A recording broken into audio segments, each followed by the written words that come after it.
Tout ça permet d'expliquer le phénomène de l'induction, le courant induit, tout ça.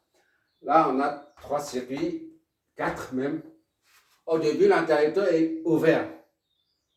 Il y a un courant I qui vient d'ici, de la source, qui provient de la source, qui traverse ça. Et comme l'interrupteur est ouvert, aucun courant ne traverse. Donc, I2 est nul. Le courant I circule là-dedans, c'est-à-dire I1, c'est la même chose que I. D'accord? Comme on a dit tout à l'heure, que lorsque le courant traverse un conducteur, ça génère un champ. D'accord?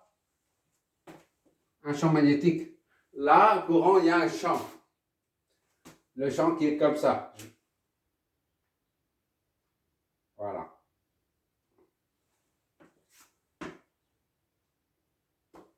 Le champ, il est constant. Pour l'instant, il est constant parce que le circuit est ouvert ici depuis pas mal de temps, au bout de depuis 1 heure par exemple, ou 5 minutes. Le courant est stabilisé. Donc, le champ magnétique est stabilisé. Le champ est constant. D'accord? Le champ, disons H, pour désigner le champ, est constant. Et maintenant, on vient fermer l'interrupteur. D'accord? Le fait de fermer l'interrupteur, ça crée un changement d'état du champ magnétique entourant la bobine. C'est-à-dire, le champ, tout à l'heure, il y a comme ça, le champ. Maintenant, le champ il y a une expansion du champ magnétique.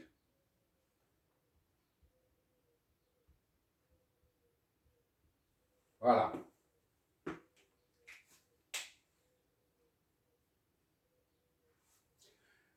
Et le courant, ici, là, I est égal à I1 plus I2. Avec I1 est égal à I. D'accord? Et pour l'instant, on met là. Et I2, c'est 0. Là. Donc, I est égal à I1. D'accord? I1 ou I, c'est la même chose. Et maintenant, dès qu'on ferme l'interrupteur, ici, là, ça c'est le primo. Secondo, dès qu'on ferme l'interrupteur, normalement, il doit y avoir un courant qui passe dans R2, là, puisque le circuit est fermé, bouclé ce niveau-là. D'accord?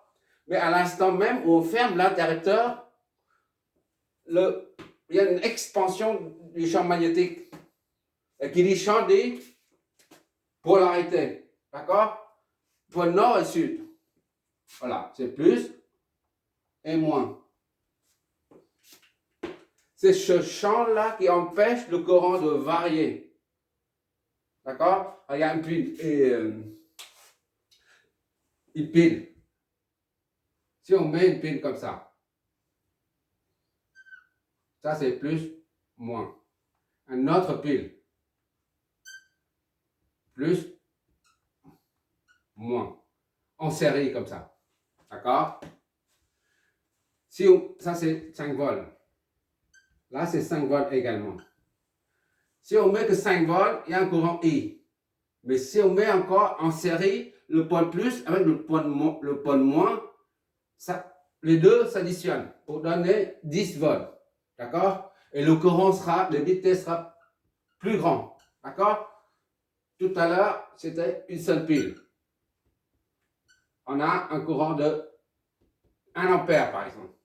Et maintenant, si on met 2 piles, en série, I est égal à 2 ampères, puisque la tension augmente, à doubler. D'accord?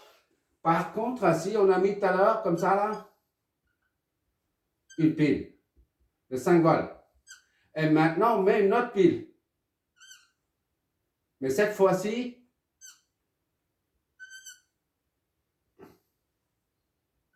plus, moins. On relie les deux, 5 volts. Et bien, aucun courant ne sort. 5, moins 5, ça fait 0 volts. D'accord? Cette pile empêche le courant ici de sortir. D'accord? Idem ici. Quand on ferme l'interrupteur, le champ, la polarité du champ magnétique est comme ça. Ce qui empêche le courant de sortir. D'accord? Ça, tu regardes ça comme une pile, en fait.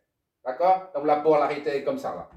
Celle-là représente la source. Et celle-là représente la polarité du champ magnétique. Donc, il y a une différence de potentiel ici, là. À l'instant même où tu fermes l'interrupteur, et ben ça, il y a une tension ici. Ça génère une tension ici. V. D'accord? Au début, il n'y a pas de tension. V est nul. D'accord? V est nul. Dans ce sens ou dans ce sens, puisque c'est nul. Que ce soit plus ici, moins ici. Ou plus ici, moins ici. La tension est nulle. Mais dès que tu fermes, eh ben, il y a une expansion du champ magnétique. Et ça génère un pôle plus ici et moins ici. Comme on vient de dire ici. C'est pour ça que ça empêche le courant I de varier. Varier pour alimenter cette résistance. On pense que lorsqu'on ferme ça, un courant I2 va tout de suite circuler dans R2, ce qui fait que I est égal à I1 plus I2. C'est-à-dire I est plus grand que I avant la fermeture, d'accord? I ici, là, est égal à I1 plus I2, d'accord? Mais à T est égal à 0 lorsque tu fermes. T est égal à 0. À l'instant même où tu fermes, la polarité de la bobine génère un champ magnétique qui s'oppose, c'est la loi de Lenz. Hein. Je suis en train d'expliquer la loi de Lenz sans nommer la loi de Lenz. Voilà. Parce que la loi de Lenz, c'est assez abstrait en fait. Moi-même, j'ai du mal à comprendre la loi de Lenz. C'est pour ça que j'ai utilisé ça pour mieux cerner la loi de Lenz. Dès que tu fermes, ça devient une pile. Voilà. Il faut imaginer des choses comme ça pour bien assimiler la chose. Dès que tu fermes, il y a une expansion du champ magnétique et ça génère une tension ici. Une tension dite tension induite. D'accord? Le champ magnétique induit une tension. Le champ magnétique induit une tension qu'on appelle tension induite. Et cette tension s'oppose au courant. D'accord? S'oppose à I. C'est-à-dire, à l'instant T est égal à 0, là, le courant ne varie pas tout de suite. C'est-à-dire, I2 est égal à 0. Soit I est égal à, comme tout à l'heure, I1 plus 0. I est égal à I1. Ça n'a pas changé. À l'instant T à 0, hein, j'ai bien dit à T à 0. Au moment où tu fermes, normalement, il y a un courant ici qui circule là-dedans et la somme des deux est supérieure au courant initial. Là. Mais le fait, la présence de la tension induite empêche le courant I2 circule là-dedans. D'accord? I2 est nul. Ce qui fait qu'à l'instant T0, I total, c'est la même chose que I1. D'accord? Et quand le temps passe, disons, T est égal à 0, 0, 0, 1 seconde, par exemple. D'accord?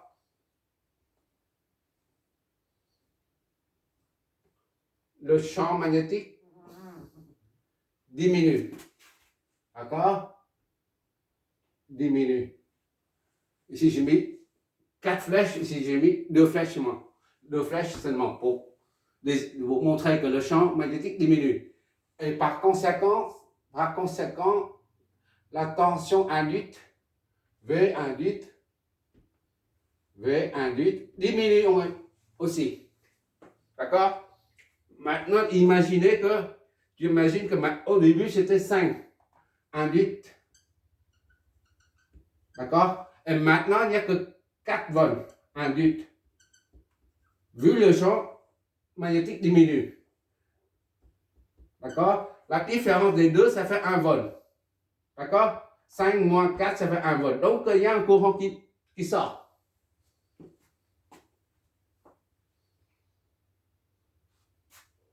Là, la tension diminue.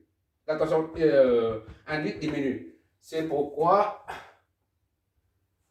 I ici, I1 et I2. Maintenant, il y a I2. Tout à l'heure, il n'y a pas I2. À l'instant t est égal à 0, il n'y a pas I2. D'accord? Maintenant, t est différent de 0, là. I2 différent de 0. D'accord? Là, c'est à t est égal à 0,01. On suppose que t est égal à 0,01 une seconde. On a I2 qui circule, c'est-à-dire I augmente, puisque I est égal à I1 plus I2. D'accord? Et jusqu'à t est égal à 10 secondes ou 1 minute, par exemple.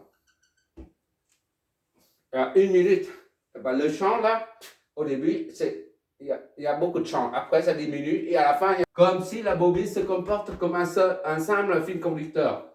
D'accord? Et I, ici, est égal à I1 plus I2.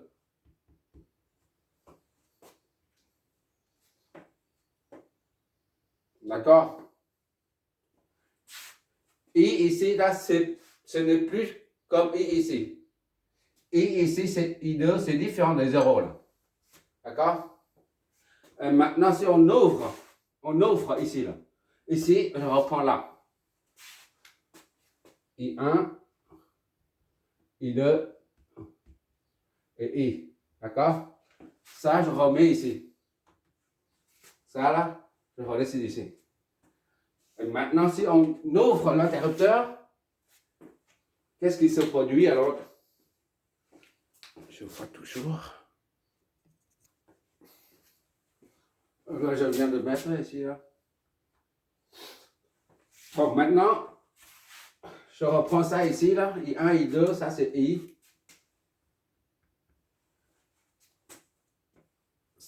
Ce circuit, c'est celui-là, d'accord? L'état où se trouve ce circuit, c'est celui-là, d'accord? Maintenant, quand on ouvre l'interrupteur, il y a un autre champ. Il y a un champ qui se crée ici. Il y a une expansion du champ magnétique. Comme tout à l'heure. Dès que l'interrupteur est fermé ou ouvert, il y a une expansion. Il y a un changement d'état au niveau du champ magnétique. Une expansion comme ça. D'accord? I ici. I1 ici. Mais I2 devient nul tout de suite. Parce que le circuit n'est pas bouclé. I2 devient nul. D'accord? Et I là, comme ici c'est plus et moins. La tension s'inverse. V induite. Et ici, c'est toujours égal à I ici. D'accord? Et ici, là, c'est I1 plus I2. Ou I2 est différent de 0. D'accord? Mais maintenant,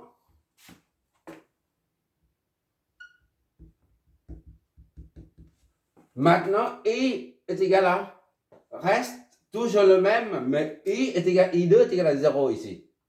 Parce que c'est le changement d'état, le champ magnétique là, on ne peut pas modifier, ça empêche chaque fois il y a un changement d'état du champ magnétique, le courant ne peut pas changer en intensité immédiatement. Il faut un certain temps. Au fur et à mesure que le champ diminue,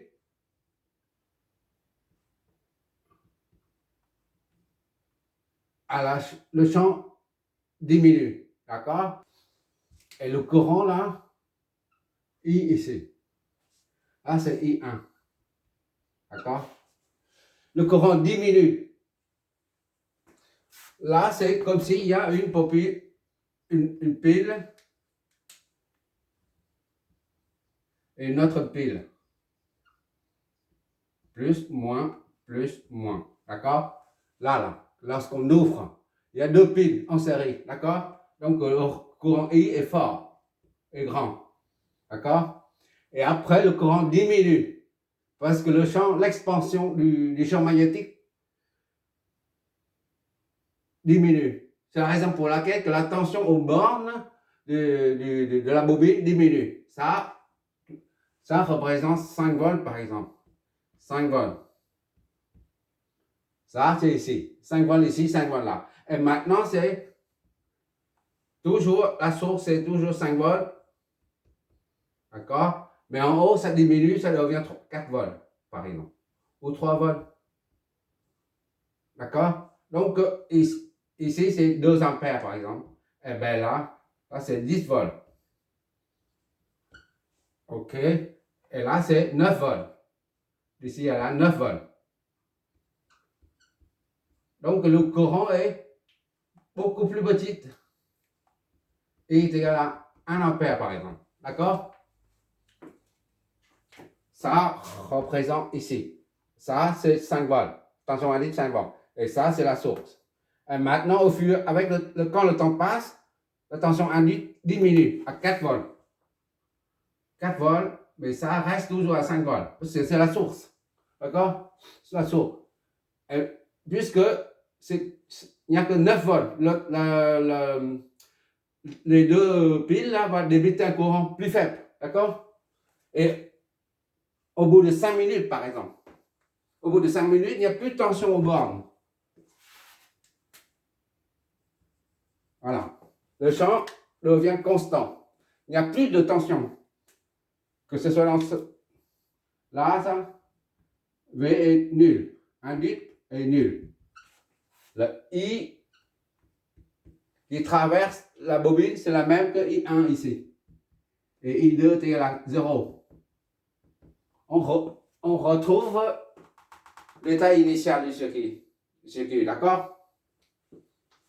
Voilà, le phénomène de l'induction se traduit par cette expérience. Bon, on va appliquer ça au circuit.